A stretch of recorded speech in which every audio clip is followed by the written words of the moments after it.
Hola, buenas noches a todos.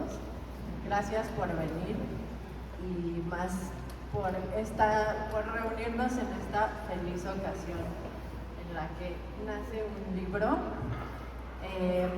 Yo soy Yeren Mújica, soy la editora del libro y de Cóctel Producciones Culturales. Nos acompaña Samuel Cortés Hamdan, que también es el flamante prologuista de este libro. Él es maestrante en estudios latinoamericanos y licenciado en letras por la UNAM, autor de la obra de varia invención Trenzas de Madera, que de hecho tengo aquí para que reconozcan el libro y lo consigan. Y la autobiografía lúdica Me Acuerdo, de 2022, ha trabajado como periodista cultural y político en medios nacionales y extranjeros, viandante y catador de pan dulce en panaderías de barrio. Prefiere los esquites asados. Y también nos acompaña Lucía Picholula. Es que no sé si decir ciudades y edades. Siento que todos nos conocemos y nos ubicamos un poquito, aquí se intuye. Poeta y ensayista, narradora de viajes, sus textos han aparecido en Revista de la Universidad Nacional, Revista Común, periódico de poesía Nexo. Voy a hacer como la que dijo, retírenlo. Gato Pardo, Intervención y Coyuntura, y en libros colectivos. Es autora del libro Este mapa no es de Berlín, que está aquí. Y muy recientemente de este libro de poemas, Mamá se fue antes de hablarme del futuro, para que vean que sí leo a mis amigos.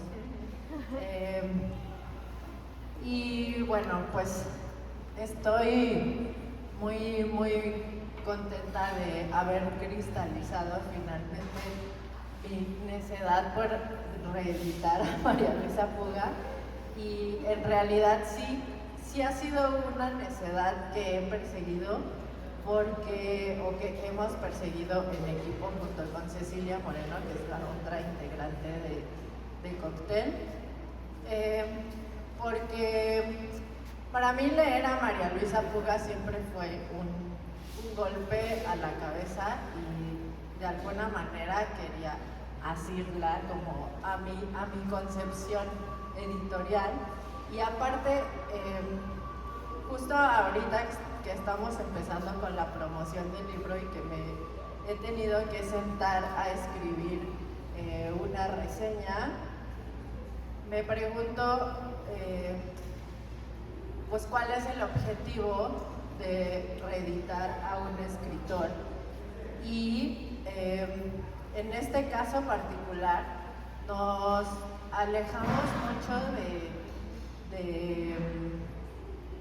de intentar entrar en la dinámica de mercado, porque es un libro que en realidad es conseguible, no es tan difícil, o sea, no es tan fácil de conseguir, no está en todos lados, pero sí se puede conseguir en las ediciones previas, hay manera. Pero una de las razones por las que quise reeditarlo es porque hacer un libro de nuevo aviva las conversaciones en torno a esa autora, y particularmente de este libro que aborda el racismo, pero desde unos lugares punzantes que uno está leyendo, y le decía a Samuel que se siente como si te encajaran alfileres, porque María Luisa es muy aguda, los personajes que desarrolla, los desarrolla con una sensibilidad tal, y una capacidad de desdoblarse en las distintas perspectivas del opresor y del oprimido en este caso. Nos pone de frente a reflexiones muy importantes, y transcurre en Kenia, este libro, los relatos de este libro, alguna manera Kenia funciona obviamente como un espejo de lo que ocurre en México, de la discriminación, el racismo, el colonialismo, la opresión sistémica. Entonces, cuando yo leí este libro por primera vez, yo lo vi como fundamental reeditarlo y reavivar las conversaciones en torno a esta escritora que evidentemente esta no es su única obra meritoria. María Luisa Puga tiene una obra extensa y siempre es increíble leerla. Entonces ese es el interés y esa es la motivación, y como editoras nos dejamos llevar totalmente por simplemente la pasión de hablar sobre literatura, y aunque llegar a cristalizar esto implica muchísimo trabajo de muchas personas, como por ejemplo el de Samuel y el de la diseñadora Ale Guerrero, el de las personas que leen, el de las personas que distribuyen, que es siempre lo que hay detrás de un libro, un montón de trabajo de muchas personas. Pues eso, que pese a que nos costara todos los esfuerzos, era algo que yo sentía que había que hacer, y para llegar aquí me tomó de verdad muchos años lograr la gestión. Entonces estoy muy contenta y les agradezco mucho que hayan venido, y pues le cedo la palabra a Samuel primero porque él es quien introduce también aquí a los relatos de María Luisa. Bueno, muchas gracias, Yeren. De entrada les agradezco a todas ustedes por estar aquí. No es nada fácil llegar a la Condesa un viernes por la noche bajo estas tormentas. Y siempre repito, cuando estamos en estas circunstancias, que sigue siendo un milagro reunir personas en torno a la literatura, ¿no? Entonces, algo raro hay en ustedes para que tengan estos intereses, también en nosotros. Está bonito, qué bueno que todavía se ocupan las sillas para hablar de libros. Se los agradezco. Segundo, también quiero agradecer explícitamente a Yeren porque, en efecto, ella me contactó. Yo llevo pues ya algunos años leyendo a la Puga de manera informal. Siempre me ha importado las aproximaciones a la literatura desde la informalidad, ¿no? Que no tengan necesariamente ajustes contractuales o académicos, institucionales, sino más bien una curiosidad lectora que, conforme va pudiendo, va adquiriendo ahí un mapa sobre un autor o sobre una panorámica literaria, en este caso las letras mexicanas. Entonces se lo agradezco explícitamente porque pues yo no sé cómo se enteró que yo andaba ahí leyendo a la Puga.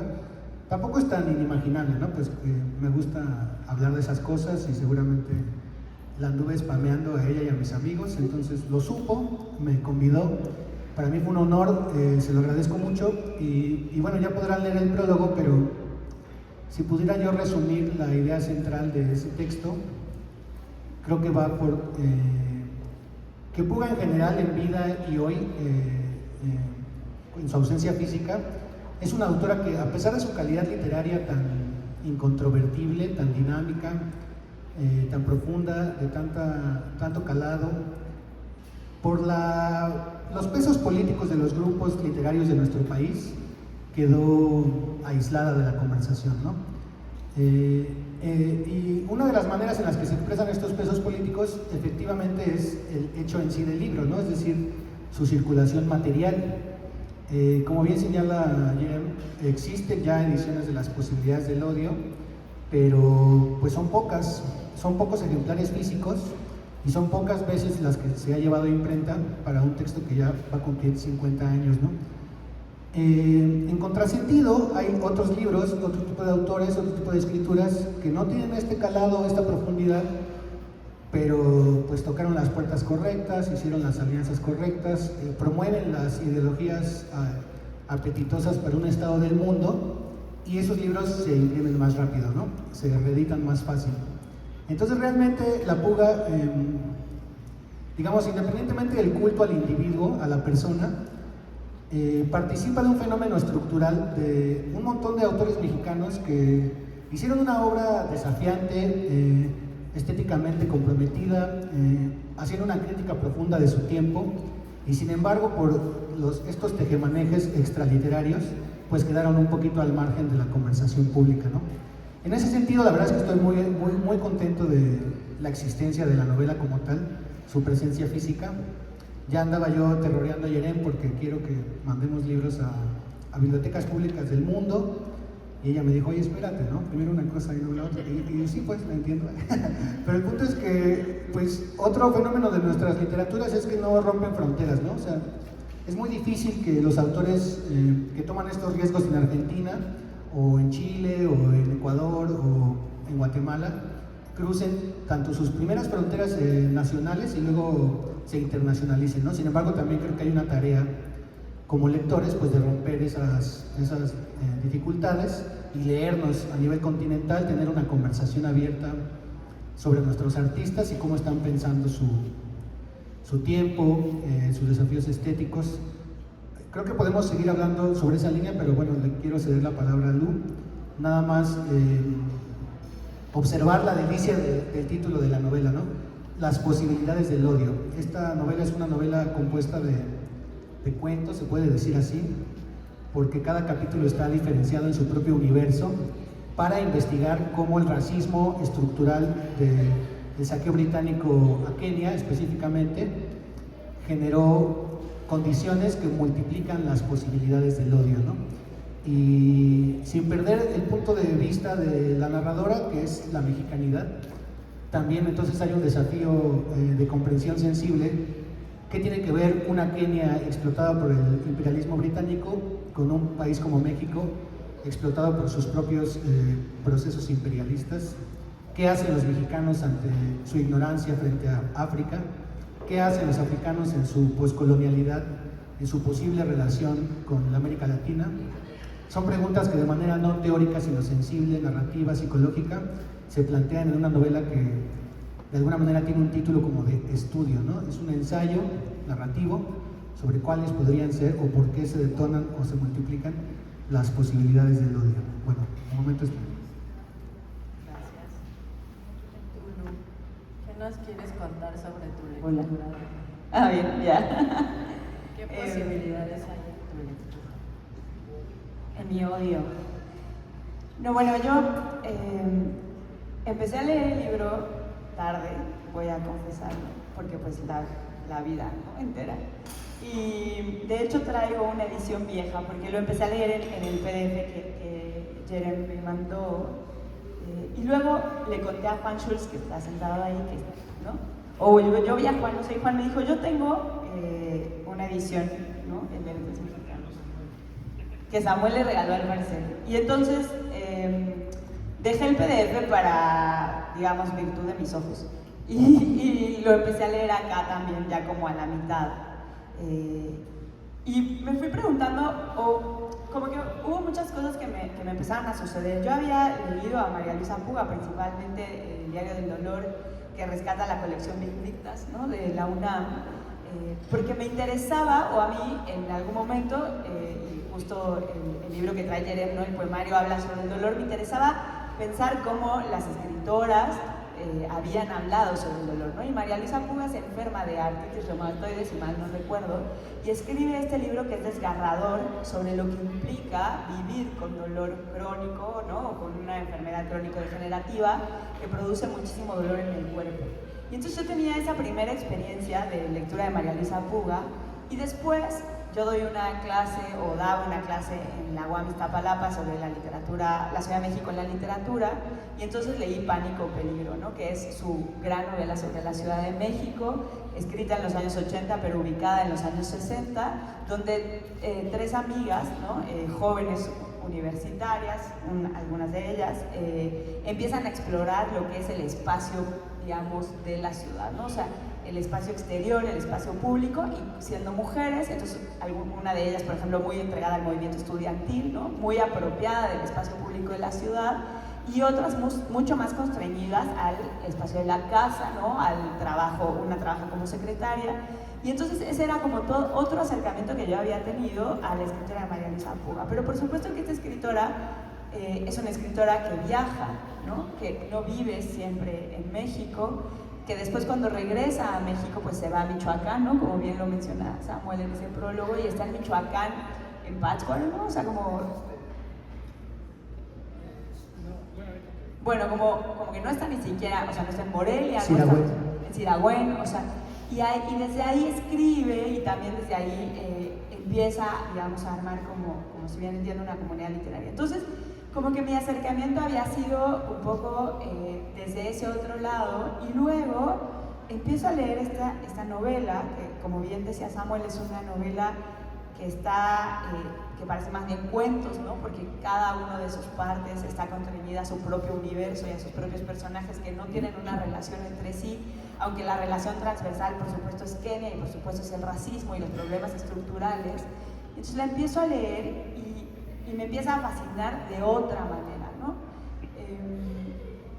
Lo primero que me vino a la mente fue este libro de Kapuscinski, Ébano, que yo leí hace mucho tiempo y que para mí fue una revelación fundamental cuando Kapuscinski dice que es el colonialismo europeo blanco el que llega a instaurar el racismo, ¿no? Y entonces esta idea como de que el racismo es for export, vamos a decirlo así, ¿no? Una ideología de exportación que termina condenando a las comunidades, a las sociedades, a los grupos humanos donde fue establecida y donde fue impuesta, ¿no? Y entonces me empiezo a preguntar si eso es lo que voy a encontrar en este libro, que es un libro retador, es un libro maravilloso al mismo tiempo porque es profundamente cínico, ¿no? Porque es chistoso, porque se está burlando de los tipos sociales constantemente. Y después voy avanzando en la lectura y entonces me empiezo a preguntar por qué Jerem decidió, ¿no? Junto con Cecilia, editar este libro. O sea, ¿por qué este libro resultó ser importante? Y creo que yo ahí encontré un par de respuestas que me gustaría saber si están de acuerdo conmigo y que me gustaría como enunciarlas para invitarlos y invitarlas a que lean este libro. Resulta que Las posibilidades del odio es un libro que de pronto empieza a contestar preguntas que tenemos ahorita, ¿no? Es un libro escrito en los años 70 sobre Kenia, ¿no? Y el racismo en Kenia, digamos, de cierta forma. Pero está hablando de las preguntas que nos estamos haciendo en este momento constantemente. Y además no solo de las preguntas, sino de lo que la ideología del presente empieza a instaurar como formas aceptables de construir la literatura y de construir los relatos de la literatura. Por ejemplo, ¿qué hace una mexicana hablando de la experiencia negra en Kenia? En el presente estamos habituados a pensar que no podemos hablar más allá de nuestra propia experiencia, ¿no? Si no lo viviste, no lo escribas, porque no es tu experiencia, porque estás haciendo apropiación cultural, no sé cómo es lo que, ¿no? Y entonces este libro es de una mujer mexicana que por supuesto que ha crecido en una sociedad colonizada, que por supuesto ha crecido en una sociedad racista, que por supuesto ha crecido en una sociedad que tiene los mismos problemas de colonización y extractivismo, ¿no? Del siglo XX, desde otras perspectivas, pero que los tiene ahí, y de pronto, como bien decían, empieza a aparecer que Kenia y México no son tan distintos, y que los problemas a los que se enfrentan no son tan diferentes, y que es posible que construya un relato desde esa mexicanidad en un país extranjero, donde es capaz de estructurar, digamos, una radiografía de una sociedad que está sufriendo. Y entonces yo me pregunto, claro, la literatura puede hacer eso, debe poder hacer eso. ¿Por qué vamos a empezar a instaurar que no debería hacerlo? ¿No? Cuando María Luisa Puga lo hace, y luego empiezan a aparecer otras cosas, el problema del feminismo, ¿no? El feminismo de los años 70, y cómo se ríe de las feministas que gritan, y cómo se ríe de como forma del feminismo blanco que llega a instaurarse bajo ciertas formas de, digamos, dinámicas de manifestación, de expresión, de lenguaje, y cómo hay un lenguaje, digamos, que se va instaurando en la manera en que vamos digamos, organizándonos para resistir, ¿no? A la opresión, y ese es un lenguaje que también de cierta manera es un lenguaje impuesto, ¿no? Y luego está el marxismo y aparece Gramsci, y entonces todos estos problemas, que son problemas que me parecen que son súper actuales, que son preguntas que nos estamos haciendo constantemente, aparecen en este libro entretejidos con historias de personajes, como bien decía Jerem, ¿no? Súper bien caracterizados, pero además con una escritura pulida que logra hacer algo que la literatura del presente de pronto siento que se está perdiendo, que es la gran capacidad de la ironía. ¿no? María Luisa Puga puede ironizar, digamos, sobre los personajes que pretenden levantarse contra la opresión, ¿no? Puede ironizar sobre el discurso de la izquierda, puede ironizar, pero al mismo tiempo que ironiza, va construyendo, digamos, una crítica profunda a la manera en que hemos empezado a entender no solo el racismo, porque claro que el racismo está ahí, y los personajes racistas son muy claros, digamos, en el libro, y están muy bien evidenciados. Pero también creo que logra hacer otra cosa, que es volvémonos a ver a nosotros, ¿no? Y preguntarnos cómo construir esa resistencia, qué hemos hecho como de las posibilidades de la resistencia, y además cómo la resistencia nos lleva inevitablemente al fracaso, ¿no? Y entonces, y en ese fracaso, porque es un fracaso inevitable en el que nuestras sociedades están acostumbradas, ¿no?, constantemente a perder, de todas maneras en el fracaso se sigue, digamos, dando la posibilidad del caldo, ¿no? las posibilidades del odio del caldo de cultivo para generar aún más resistencia. Y pienso mucho en una amiga que yo tenía, que hace mucho no veo, pero era una amiga muy convencida, digamos, de la revolución. Y en algún momento, en un diálogo público que se estaba dando, no me acuerdo, o sea, creo que era cuando Ayotzinapa, en un diálogo público que se estaba dando en una plaza, alguien le reclamó que ella estaba llena de resentimiento social, ¿no? Es que estás llena de resentimiento social. Y entonces mi amiga Teresa, que es una mujer, ¿no?, grande y fuerte, se paró y le dijo: sí, compañero, porque el resentimiento social mueve al mundo. Y yo no lo había pensado, o sea, como que no lo había pensado tan ampliamente hasta que ella lo dijo. Y creo que cuando hablamos de las posibilidades del odio, si bien las posibilidades del odio por un lado son las posibilidades del racismo, ¿no?, del miedo al otro, las posibilidades del odio, como entendido como el resentimiento social, que será el motor de transformación de ese mundo, también están inscritas en este libro. Y entonces me parece maravilloso, porque creo que lo que Puga hace es construir literatura de denuncia, construir literatura, digamos, desde una postura de izquierda, por supuesto, que además estaba, ¿no?, o está ahora muy condenada porque no, la literatura debe ser panfletaria, no sé qué, pero también construye, o sea, hace eso y también construye una literatura que es en sí misma motor de cambio y motor de resistencia. Y entonces yo leía el libro y fascinada, por supuesto, temerosa de no poder llegar a la presentación con el libro concluido, así como, ¿qué pasó al final? Pero descubriendo, digamos, y un poco tal vez estaba en sintonía con lo que decía Samuel, una literatura que parece no estar tan presente en el canon de la literatura mexicana, o que cuando está, pienso en Revueltas, siempre es tangencial, siempre, aunque amemos a Revueltas, siempre termina siendo periférico. Y aquí tenemos a una escritora que nos está hablando, digamos, desde otro lugar, pero que está construyendo ese discurso de la periferia y está logrando, digamos, constituir la literatura mexicana que de pronto parecemos, o desde mi perspectiva, a veces extraño o a veces siento que no existe. Y entonces agradezco muchísimo a Mayerem haberme invitado a presentar este libro, porque entonces podemos, y creo que esa es una posibilidad de la literatura y de la edición independiente, empezar a construir nuestro canon de la resistencia y empezar a hacer que ese canon de la resistencia dialogue con otros cánones, como con la literatura escrita en Kenia, ¿no?, escrita en Uganda, escrita en Sudáfrica, que parece que dialogamos poco, pero que ahí está, el diálogo debería existir. Y de pronto queremos dialogar siempre con Europa. Entonces, bueno, eso me pasó con este libro, que terminé hace media hora, por suerte. Y que invito a que lean, o sea, les invito a que lean, porque creo que la literatura mexicana también tiene que construirse y hablarse desde otro lugar. Y eso está bueno. Gracias, Lucía. Estuvo increíble tu choro. Sí, pues yo debo confesar que me dio pánico el peligro, citando casi a Puga, de la funa, porque aparte de que vengo de un lugar muy funado, o bueno, todo el tiempo estoy cuidando, parte de mi trabajo es cuidar la comunicación de un museo, entonces todo el tiempo en el arte contemporáneo también estamos ahora, en la actualidad, cuidando de revisar cuándo estamos cayendo en apropiación cultural y por qué puede ser válido hablar de otra cultura desde una posición, digamos, más privilegiada.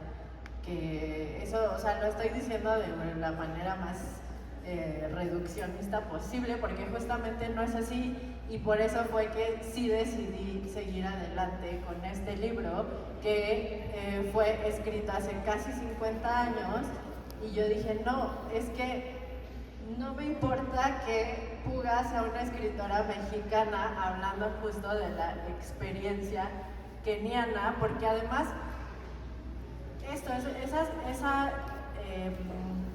esa habilidad para de verdad desdoblarse y poner todo en duda desde todos los diferentes lugares posibles que son los personajes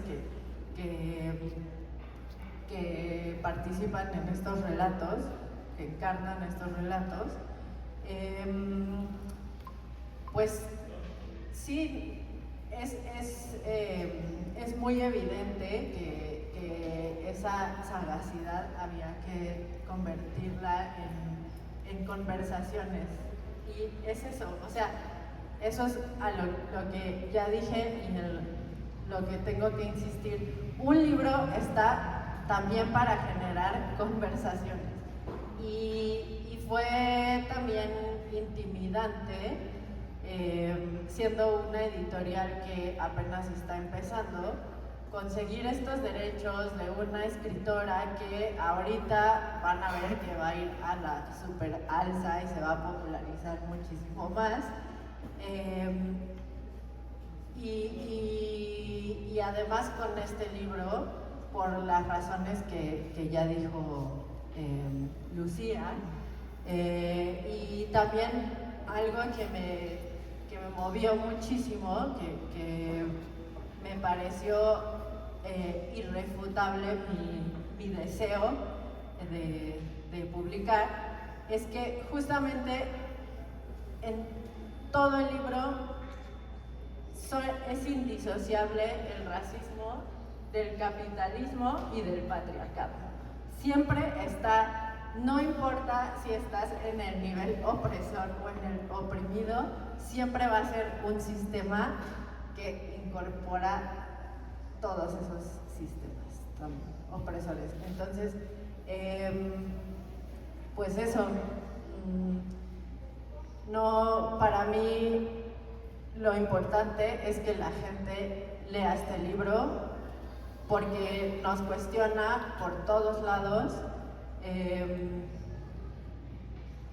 temas que nos hace preguntarnos, nos hace ponernos en perspectiva sobre muchos aspectos que son muy actuales. Es un libro que no tiene ninguna caducidad, yo creo, desgraciadamente. Incluso, no sé, hasta también cuestiona el conocimiento universitario como una forma de legitimarse y de alejarse pues de la posición del oprimido, y es un engaño, lo pone como un engaño. Claro, está ironizando, pero poner en duda todo, sacudir todas las estructuras en cada relato, hace que sea una lectura muy emocionante también,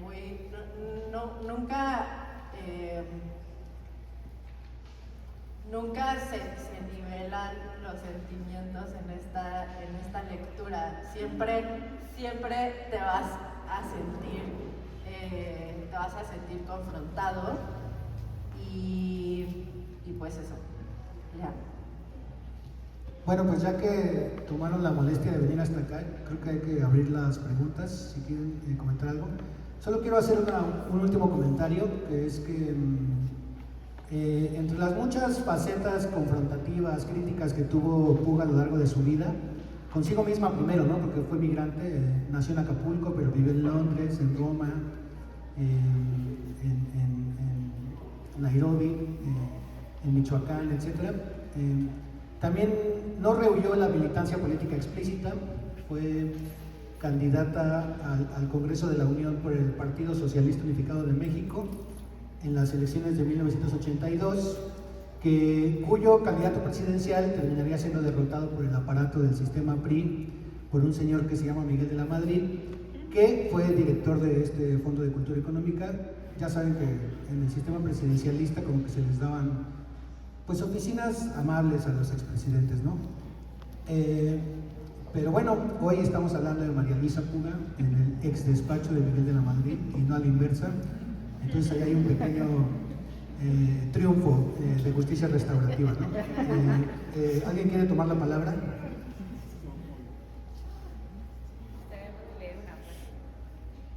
Exacto, si no lo hacen ustedes, lo hace Lucía.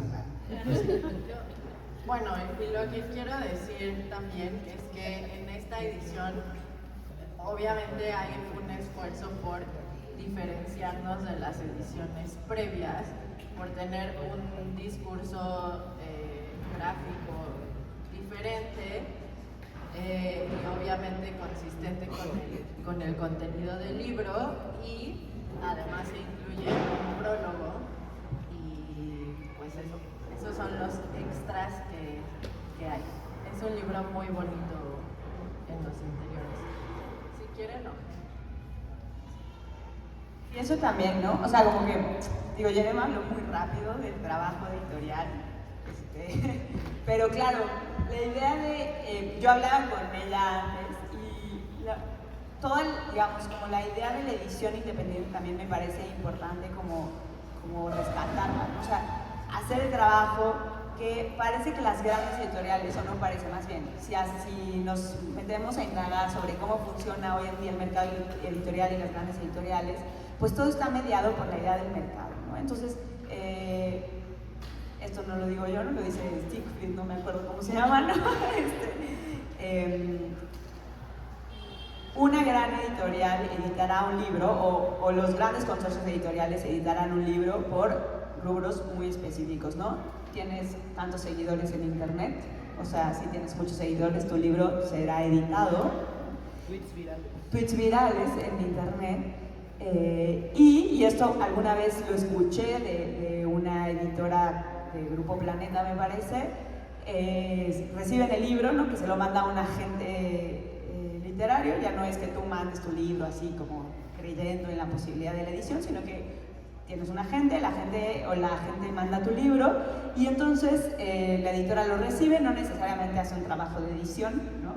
Tampoco ahora un trabajo de corrección que empieza a hacer la IA en detrimento de todos nosotros, ¿no? Y de nuestras capacidades, nuestras pocas oportunidades laborales. Pero después de que ya pasa por esa corrección, digamos, ese libro llega al equipo de marketing. Y es el equipo de marketing de la editorial quien tiene la última palabra sobre si el libro se imprime o no se imprime. Frente a eso, la edición independiente, el trabajo de editores, el trabajo de una diseñadora, ¿no? Que está pensando un libro más allá de sus posibilidades de mercado, más allá de que se impriman, además lamentablemente se imprimen 4.000 y después los mismos 4.000 se trituran porque hay una economía, digamos, en la impresión de libros que no pasa por la compra de libros. A mí eso todavía me cuesta trabajo entenderlo, pero eso es así. Tenemos un montón de esfuerzos de edición independiente, cada vez más en México, y eso hay que celebrarlo, ¿no? De librerías independientes. Y pensar esto, pensar en una editora o unas editoras que eligen una novela, ¿no? De una autora que ya no está presente, digamos, de una novela que se editó antes, pero que ya no es tan concebible y que consideran, digamos, que el libro tiene que generar conversaciones en el presente, que debe existir, que debe tener lectoras y lectores, que debe distribuirse, que debe volver a aparecer en la conversación de la literatura mexicana, me parece un esfuerzo que hay que aplaudir, ¿no? Que hay que celebrar y que hay que seguir apoyando constantemente, porque es ahí donde se está generando la conversación, digamos, de la literatura, más allá del equipo de marketing.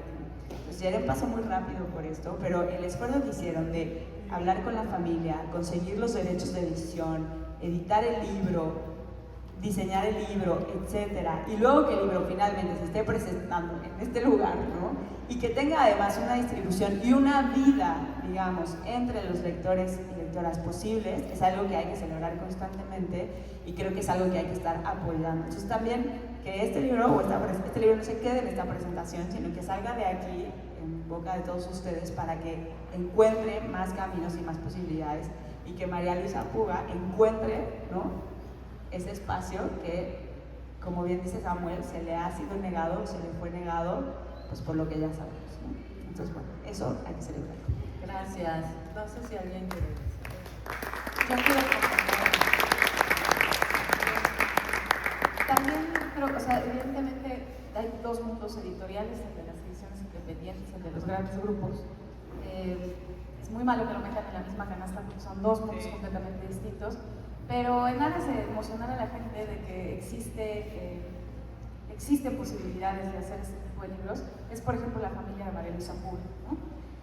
La familia de María Luisa Puga siempre estuvo muy disponible para apoyarnos con lo de los derechos y si bien sí hicieron un cobro por parte de los derechos, no voy aquí a revelar costos ni nada, pero fue un cobro bajo y además pidieron que todo el dinero fuera donado a una institución que se dedicara, a una asociación que se dedicara al fomento, a la educación de los niños o a la lectura, ¿no?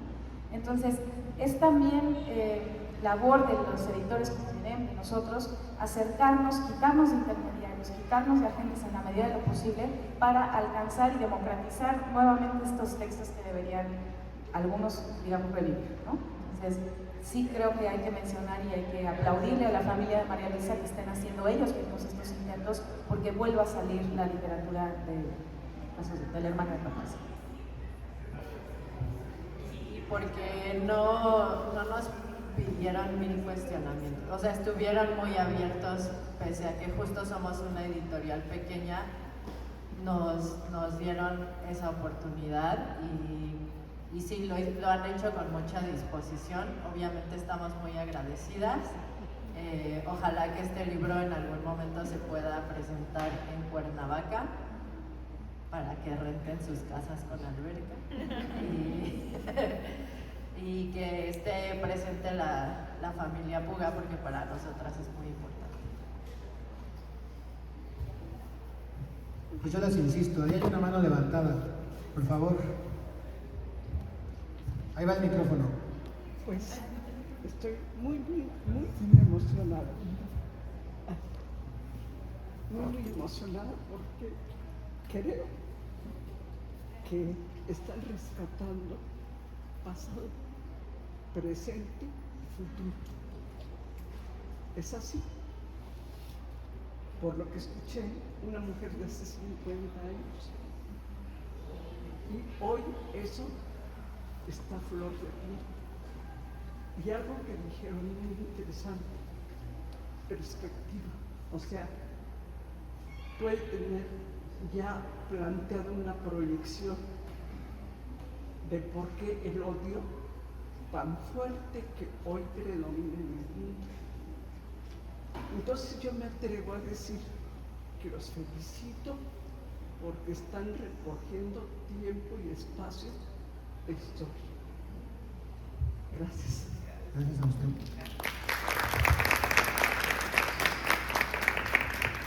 No nos olviden de irnos ya por las cervezas. ¿Alguien quiere hablar? Mariana Limón tiene cara de que quiere preguntar algo. Y Mario Campo.